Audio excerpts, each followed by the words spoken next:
ஆனால் இந்த வீடியோ உங்களுக்கு பிடிச்சிருந்ததுன்னா லைக் பண்ணுங்கள், மற்றவங்களுக்கும் ஷேர் பண்ணுங்கள். சப்ஸ்கிரைப் பண்ணாதவங்க சப்ஸ்கிரைப் பண்ணிக்கோங்க. வணக்கம் ஜோதிட நண்பர்களே. 2026 மார்ச் மாதம் வாக்கிய பஞ்சாங்கத்தின்படி சனி பயிற்சியானது நடக்க இருக்கிறது. அதாவது வாக்கிய பஞ்சாங்கத்தின்படி சனி மீன ராசியில் அடுத்த 2 வருட காலங்கள் சஞ்சாரம் செய்துட்டு வரும்.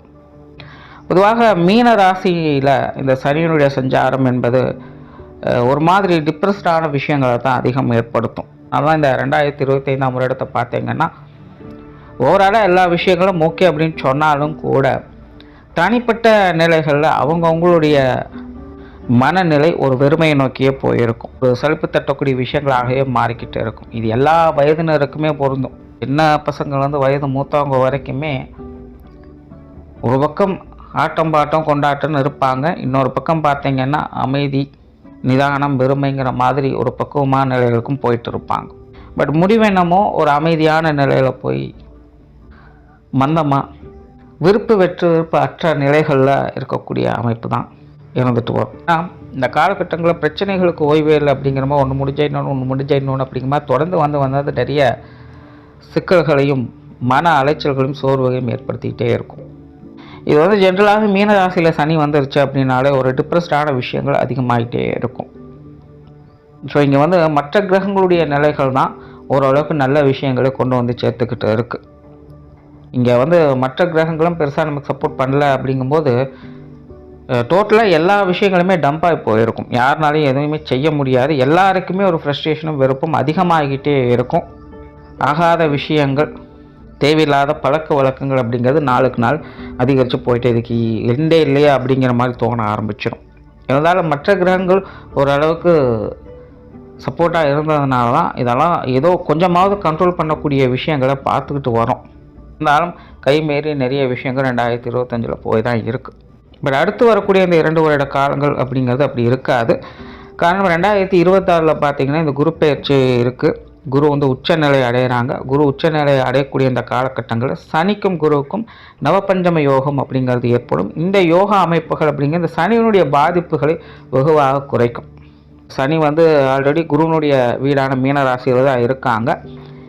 இப்போ இந்த குரு சனிக்கு 5ஆம் இடத்துல உச்சம் பெற்று தன் வீட்டையே பார்க்குறாரு. சனிக்கும் அந்த பார்வை அப்படிங்கிறது கிடைக்குது. அதனால் இந்த சனியினுடைய பாதிப்பு அப்படிங்கிறது பெருசாக இருக்காது. 2026 பிற்பகுதிகளில் இந்த பயிற்சி அப்படிங்கிறது இருக்குது. அண்ட் முற்பகுதிகளில் பார்த்திங்கன்னா சனி தன்னுடைய சொந்த நட்சத்திரத்தில் சுயசாரம் பெற்று அமைகிறாங்க. அதாவது மீனராசியில் உத்திரட்டாதி நட்சத்திரத்தில் சஞ்சாரம் செய்துட்டு வரும். ஸோ சொந்த நட்சத்திரத்தில் சஞ்சாரம் செய்யக்கூடிய எந்த ஒரு கிரகம், சொந்த ராசியில் சஞ்சாரம் செய்யக்கூடிய எந்த கிரகம் கெடுதலை செய்யறதில்லை. நட்சத்திர ரீதியாக நற்பலன்களை கொடுத்துட்டு தான் வரும்.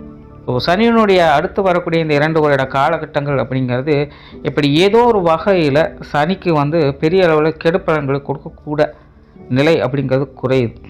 சுருக்கமாக சொல்லணும்னா சனி இனி வரக்கூடிய காலகட்டங்களில் தண்டிக்க மாட்டார், கண்டிக்க செய்வார். ஏன்னா சனியினுடைய வேலையே அதுதான். அதனால் இனி உங்களுக்கு ஒரு சான்ஸ் கொடுக்குறேன், இதுவே கடைசியாக இருக்கட்டும், இனி இந்த மாதிரி தப்பு நடக்காமல் பார்த்துக்குங்க அப்படிங்கிற மாதிரி தான் சனி செயல்பட்டு வருவாங்க. இதனால் எல்லா ராசிகளுக்குமே மாற்றங்கள் அப்படிங்கிறது கண்டிப்பாக உண்டு. எல்லாருக்குமே ஒரு படி முன்னேறக்கூடிய நிலைகள் அப்படிங்கிறது உண்டாகும். பொது வாழ்க்கையே பார்த்தீங்கன்னா இது வரைக்கும் ஏற்பட்ட ஸ்ட்ரகிள்லேருந்து வெளிவதற்கான முயற்சிகளை கடுமையாக எடுக்கும். ஏன்னா 2025 பொதுவான நிலைகளில் ஏகப்பட்ட பிரச்சனைகள் ஆயிடுச்சு. ஸோ உலகளாவிய வகையில் அது எல்லாத்தையும் சரி செய்வதற்கான வழிகள் என்ன அப்படிங்கிறத நீ பார்க்க ஆரம்பிச்சுடுவாங்க. நல்ல மலை வளம் அப்படிங்கிற இந்த காலகட்டங்களில் இருக்கும். கல்வி நிறுவனங்களில் மாற்றங்கள் அப்படிங்கிறது ஏற்படும். அதே போல் இந்த சொத்து சுகங்கள் வகையில் ஏற்ற இறக்கங்கள் அதிகமாக காணப்படும். குறிப்பாக இந்த தங்கத்தினுடைய விலை என்பது நாளுக்கு நாள் அதிகரிச்சுக்கிட்டே போகுது. இதெல்லாம் பார்த்திங்கன்னா இந்த வருஷ கடைசியில் கரெக்ஷன் ஆகிறதுக்கு நிறைய வாய்ப்புகள் இருக்குது. ஸோ இந்த அசட் ரீதியான விஷயங்கள் அப்படிங்கிறது நிறைய ஏற்ற இறக்கங்களை பார்க்கும். ஸோ பொதுவான உலகளாவிய விஷயங்கள் அப்படிங்கிறது ஓரளவுக்கு கண்ட்ரோலாக தான் இருக்க போகுது. குறிப்பாக இந்த போதைப் பொருட்களுடைய தொந்தரவுகள் அப்படிங்கிறது இனி வரக்கூடிய காலகட்டங்களில் கொஞ்சம் குறையவே ஆரம்பிக்கும். ஜோதிட ரீதியாகவும் இது எல்லா ராசிகளுக்கும் எல்லா லக்னங்களுக்குமே ஒரு மாற்றத்தை கொண்டு வரும். அடுத்த 2 வருட காலங்களுக்கு உங்களுடைய ராசி லக்னங்களுக்கு இந்த சனியனுடைய மாற்றங்கள் எப்படி இருக்குது அப்படிங்கிறத பற்றி தான் பார்க்க போகிறோம். தனுசு ராசி மற்றும் தனுசு லக்னம் தனுசை பொறுத்த வரைக்கும் இப்போதைக்கு அர்த்தாஷ்டம சனி அப்படிங்கிறது நடந்துக்கிட்டு இருக்குது. ராசியினுடைய சுகஸ்தானத்தில் சனியானது சஞ்சாரம் செய்துட்டு இருக்குது. தனுசுக்கு சனியை பொறுத்த வரைக்கும் 2ஆம் இடத்திற்கும் 3ஆம் இடத்திற்கும் அதிபதியாக வரக்கூடியவங்க. அதனால் தனுசுக்கு இந்த ஸ்தான பலங்களின் அடிப்படையில் சனியானது கொஞ்சம் வலுவான நிலைகளில் தான் இருக்குது. கிரகாதிபத்திய வகையில் தான் சனி அர்த்தாஷ்டம சனியாக அங்கே செயல்பட்டுக்கிட்டு இருக்காங்க. இதனால் தனுசை பொறுத்த வரைக்கும் அது ராசியாக இருந்தாலும் சரி, லக்னமாக இருந்தாலும் சரி, எல்லா விஷயங்கள்லேயுமே ஒரு சமநிலையை அவங்க மெயின்டைன் பண்ணிக்கிட்டு இருக்காங்க. இருந்த போதிலும் அவங்களுக்கு ஒரு சாதகமான சூழ்நிலைகள் தான் இருந்துக்கிட்டும் இருக்குது. அதாவது ஒரு கெட்டது நடக்குது அப்படின்னாலும் தலைக்கு வந்து தலைப்பாக போச்சுங்கிற மாதிரி நல்ல விஷயங்களும் அவங்க பார்க்கத்தான் செய்கிறாங்க. இல்லை ஒரு நல்ல விஷயம் நடக்குது அப்படின்னாலும் கூட கை கெட்டியது வாய் கெட்டலி அப்படிங்கிற மாதிரி சில விஷயங்கள் அவங்கள விட்டு போகவும் செய்யுது. பட் எல்லாம் நன்மைக்கே அப்படிங்கிற நிலைகளை தான் இது எதுவுமே வேலை செஞ்சுக்கிட்டு இருக்கும். அதனால் தனுசை பொறுத்த வரைக்கும் முழுமையான நற்பலன்கள் அப்படின்னு சொல்கிறதுக்குள்ள, முழுமையான கெடுப்பலன்கள் அப்படின்னு சொல்கிறதுக்குள்ள, பட் சுதாரிப்புத்தன்மையோடு தனுசு ஒரு சமநிலையை எல்லா விஷயங்களுமே மெயின்டைன் பண்ணிக்கிட்டு இருக்குது. அதே நேரம் தனுசை பொறுத்த வரைக்கும் இன்னொரு நிலையில் பார்க்கும்பொழுது அவங்களுடைய முன்னேற்றத்திற்காக போராடிக்கிட்டு இருக்காங்க அப்படின்னு சொல்லலாம்.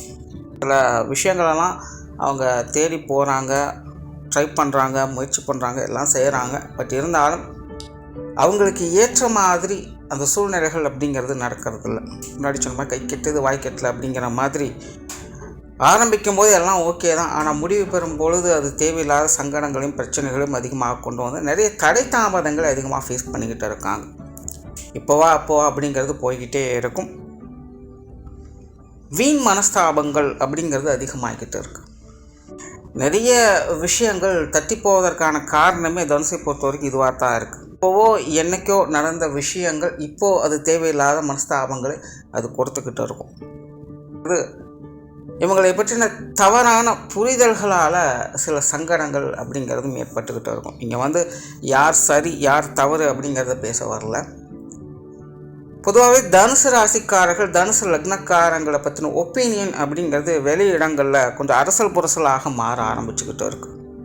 சிலருக்கு அவங்க நல்லவங்களாக இருக்காங்க, சிலருக்கு அவங்க மோசமானவங்களாகவும் இருந்துக்கிட்டு தான் இருக்காங்க. இப்போதைய நிலையில் எல்லாருமே இவங்களை வந்து முழுமையாக ஏற்றுக்கிறது அப்படிங்கிறது கிடையாது. பொதுவாக தனுசை பொறுத்த வரைக்கும் ரொம்பவுமே அறிவு நுட்பம் வாய்ந்தது, ரொம்பவுமே சாமர்த்தியமாக தான் அது செயல்படும். அதனால தான் இப்போதைய நிலையில் சங்கடமான சூழ்நிலைகள் இருந்தாலும் அதை வந்து வீண் வம்புகளாக வளர்க்காமல் சத்தமில்லாமல் அதை கொண்டு போய்கிட்டு இருக்காங்க. இதே மற்ற ராசிக்காரங்களாக இருந்தாங்கன்னா இந்நேரம் கண்டிப்பாக அடிதடி, வம்பு சண்டைகள், கோர்ட்டு கேஸ், பஞ்சாயத்து போன்ற விஷயங்களை கூட பார்க்க வேண்டிய சூழ்நிலைகள் ஏற்பட்டிருக்கும். ஆனால் தனுசை பொறுத்த வரைக்கும் அப்படி இல்லை. என்னதான் மனஸ்தாபங்கள் இருந்தாலும் அதை சைலண்ட்டாக மெயின்டைன் பண்ணிக்கிட்டே இருக்காங்க. மனஸ்தாபங்கள், சங்கடங்கள் போய்கிட்டு இருக்குது அப்படிங்கிறதும் அவங்களுக்கு தெரியும். ஆனால் அதை பெருசு பண்ணிடக்கூடாது அப்படிங்கிறதுல அவங்க ரொம்பவுமே கவனமாகவும் மறந்துக்கிட்டு இருக்காங்க. அதைத்தான் முன்னாடி சொன்னேன். இந்த தனுசானது சமநிலையை நோக்கி தான் போய்கிட்டு இருக்குது. என்ன பண்ணுறது, நல்லதே செஞ்சாலும் கூட சிலருக்கு அது கெட்டதாக தான் போய் முடியுது. ஸோ அதை எல்லாத்தையும் எப்படி சரி பண்ணுறது அப்படிங்கிறத பற்றி தனுசு வந்து ரொம்பவுமே ஆலோசிச்சுக்கிட்டு இருக்கும். இந்த மாதிரியான சங்கடங்களுக்கு பெரும்பாலான காரணங்கள் சனியாக தான் இருந்துக்கிட்டு இருக்குது.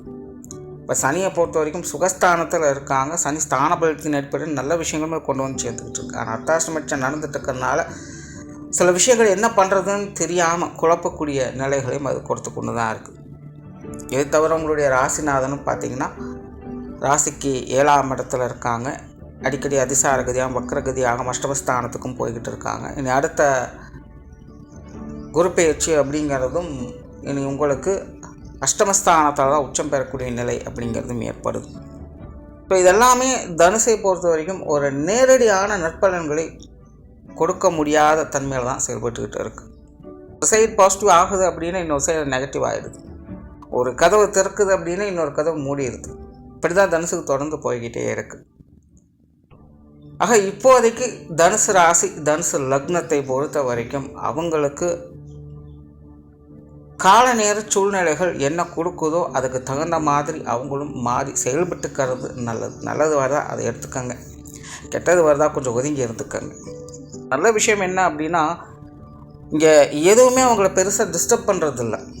அது பாட்டுக்கு வருது, அது பாட்டுக்கு போய்கிட்டு இருக்குது. இப்போதைய நிலையில் ஒரு சமநிலையை நோக்கி தான் எல்லா விஷயங்களுமே போயிட்டு இருக்கிறதுனால நல்லதும் கெட்டதும் மாறி மாறி வருவதும் போகுமா தான் இருக்குது. ஸோ நம்ம அதை எதை இறுக்கி பிடிக்கிறோம் அப்படிங்கிறதெல்லாம் விஷயமே இருக்குது. நல்லதை பிடிச்சிக்கிட்டா நல்லதில் போகலாம், கெட்டதை பிடிச்சிட்டா கெட்டதில் தான் போகும்.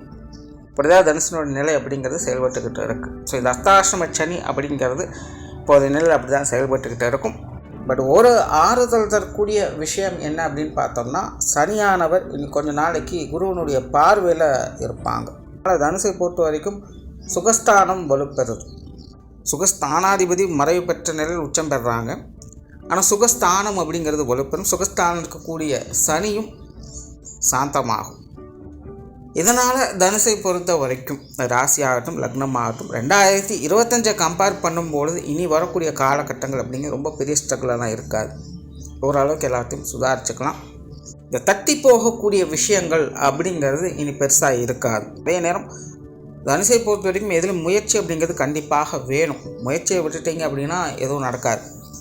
இது வரைக்கும் முயற்சி செஞ்சும் பெருசாக பலன் கொடுக்கல அப்படிங்கிற வருத்தம் அப்படிங்கிறது இனி இருக்காது, பெருசாக இருக்காது. பரவாயில்ல, ரிஸ்க் எடுத்ததுக்கு இதாவது கிடைச்சதே அப்படிங்கிற ஒரு திருப்தியான சூழல் நோக்கி தான் போய்கிட்டு இருப்பீங்க. வெளியூர் மற்றும் வெளிநாடு சம்பந்தப்பட்ட விஷயங்கள் இந்த காலகட்டங்களில் சிறப்பாக உங்களுக்கு அமையும். தொழில் வேலை உத்தமமாக, படிப்புக்காக, குடியிருப்புக்காக, இப்படி எந்த விஷயங்கள் வேணாலும் இருக்கலாம். பொதுவாகவே இந்த வெளியூர் வெளிநாடு சம்பந்தப்பட்ட விஷயங்கள் அப்படின்னு வரும்போது தனுசு ராசி தனுசு லக்னக்காரங்களுக்கு ரொம்பவுமே சிறப்பான நிலைகளை வாய்ப்புகளை இது கொண்டு வந்து சேர்க்கும். போல் சுற்றுச்சூழல் வாகன ரீதியான விஷயங்கள் சில சிக்கல் தரக்கூடிய நிலைகள் அப்படிங்கிறது இருக்கும். ஒரு மந்தமான நிலைகளை பார்த்துட்டு வருவேன். அது சார்ந்த விஷயங்கள் முயற்சிகள் அப்படிங்கிறது இருக்கும். நிறைய குழப்பங்கள், சில இடத்துல வம்பு வழக்குகள்லாம் இருந்திருக்கும். வீட்டுக்குள்ளேயே இந்த விஷயங்கள்லாம் கொஞ்சம் பஞ்சாயத்தாக போயிட்டுருக்கும். ஸோ அந்த மாதிரியான சூழ்நிலைகள் இனி உங்களுக்கு ஓரளவுக்கு கொஞ்சம் கட்டுப்பாட்டில் வர ஆரம்பிக்கும். சில இடத்துல ஒரு சொல்யூஷன் கூட கிடைச்சிடலாம்.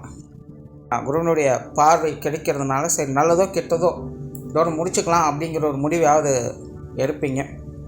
சுற்றுச்சூழல் வகையில் இருந்து வரக்கூடிய வம்பு வழக்குகள் இது கொஞ்சம் சாதகமாக, அதே போல் அது சார்ந்த இந்த கடன் பிரச்சனைகள் அப்படிங்கிறது இன்னும் குறைய ஆரம்பிக்கும். நிறைய பேர் இந்த லோன் போட்டு வீடு வாகனங்களை வாங்கியிருப்பாங்க. அதெல்லாம் கொஞ்சம் ஸ்ட்ரகிள் கொடுத்துட்ருக்குது அப்படின்னா அதெல்லாமே இந்த காலகட்டங்களில் சரியாக ஆரம்பிக்கும். புதுசாக ஏதாவது லோன் எடுக்கிறீங்க அப்படின்னாலும் இந்த காலகட்டங்களில் சக்ஸஸ் கண்டிப்பாக இருக்குது. இப்போ தனுசை பொறுத்த வரைக்கும் இப்போதைக்கு அந்த விஷயங்களை கொஞ்சம் அவாய்ட் பண்ணிக்கோங்க அப்படின்னு தான் சொல்லுவேன். பட் எடுத்து தான் ஆகணும் அப்படிங்கிற சூழலை எடுத்துக்கலாம், அதை பற்றி பிரச்சனை இல்லை. பட் அகலக்கால் வைக்காதீங்க. கைமீறி இந்த கடன் சார்ந்த விஷயங்களில் ஈடுபடாதீங்க. அதில் மட்டும் கொஞ்சம் கவனமாக இருங்க.